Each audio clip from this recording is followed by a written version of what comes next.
یہ ناظرین آپ یہ جو منظر دیکھ رہے ہیں یہ ہے ایک حجام کی شاپ کا بکھرا ہوا سامان. اسی پہ ہم بات کرنے اس وقت یہاں پہنچے ہیں اور یہ وہ شاپ ہے جس سے یہ سامان نکال کر پھینکا گیا اور اس سامان کی ٹوٹ پھوٹ کچھ کہیں اور بھی موجود ہے. اب ہم اس کو اگلا منظر آپ کو دکھا رہے ہیں جو بہت ہی دلچسپ ہے اور یہ منظر ہے دفتر یونین کونسل چاہی گائی تحصیل سمانی ضلع بھمبر آزاد کشمیر کا. یہ یہاں بنایا گیا دفتر، اس سامان کو اٹھا کے پھینک دیا گیا.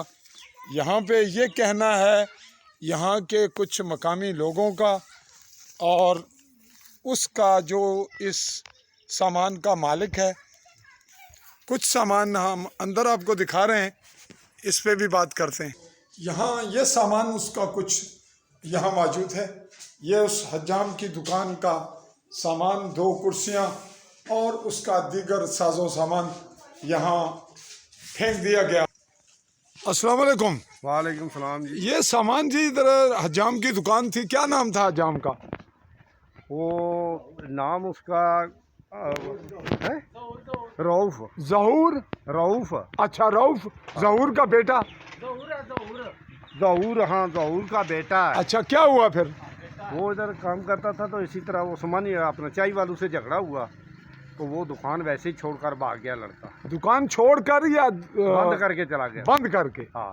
پھر اس کے بھائی نے، چاچے نے ان سے رابطہ کیا ہے اور پھر دوبارہ لی ہے. وہ مہینے کے مہینے وہ ان کو کرایہ دیتا رہا ہے ماسٹر. پھر کیا ہوا اب؟ پھر یہ تو دفتر ہے اب.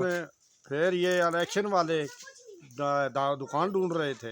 انہوں نے کہا جی یہ مطلب ہمیں دکان چاہیے تو اس سے چابی منگوائی ہے. انہوں نے چابی منگوائی ہے لیکن سامان نکال کر انہوں نے اس کو یہ نہیں بتایا کہ ہم نے یہ بات کرنی ہے یا آپ کا سامان نکالنا ہے. جیسے اصول ہے دکانداروں کا، کم سے کم 1 مہینہ پہلے بتانا چاہیے کہ یہ آپ خالی کر دیں. وہ ہر مہینے کے مہینے اس کا جو ہے نا کرایہ پیڈ کرتا رہا ہے. یا تو کرایہ نہ دیتا تو وہ دکان کا تالا توڑ لیتے تو بہتر تھا، لیکن وہ کرایہ بھی دیتا رہا اور اس کی دکان کا سامان بھی نقصان ہوا ہے اور اس کو جو ہے نا یہ دھرم برم کیا ہے. تو کل ادھر آیا ہوا تھا، آپ کو بھی انتظار کر رہا تھا کل شام کو. تو میں نے کہا وہ شاید اس وقت آسمانی میں وہ شام کو آپ ملے ہیں ادھر. تو سب کچھ بتایا اسے. تو فاروق کہہ رہا تھا کہ ابھی جو ہے نا ان کو میری طرف سے بتانا کہ اس کی کارروائی مکمل کریں گے.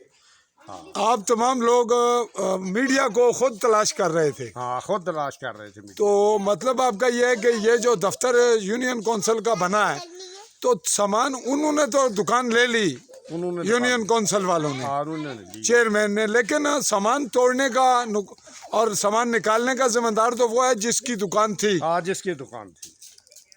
یہ ہو رہی ہے اپنا اتوار کو. اتوار آ رہا ہے. اچھا کیا تاریخ ہے؟ 7 ہے. آج 7 ہے. کل 8، پرسوں 9 اور 10 تاریخ کو جو ہے پنچایت ہو رہی ہے اسی پر، اسی مسئلے پر.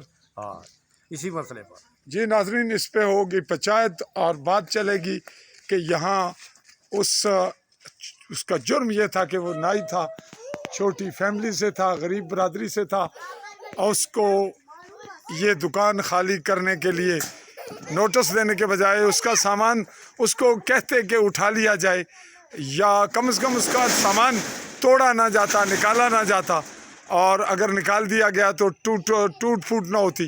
یہ سلسلہ رہا. یہاں پہ ہم اس کے اگلی رپورٹ کے لیے آپ کے پاس پھر حاضر ہوں گے اور دیکھتے ہیں کہ اس میں کیا قصور کس کا ہے اور کیمرے کا سامنا کون کس طرح کرتا ہے. چاہوں گا اجازت. عالی نیوز کے پلیٹ فارم سے AA اللہ اسپیس دے کے نیوز لکھے آل بیل آئیکن کو کلک کیجئے. چودھری فضل الرحمان آزاد کشمیر کہلوائے جانے والے خطہ پاکستانی زیر قبضہ کے ضلع بھمبر کی تحصیل سمانی کے خاص نہالہ سے. اللہ حافظ.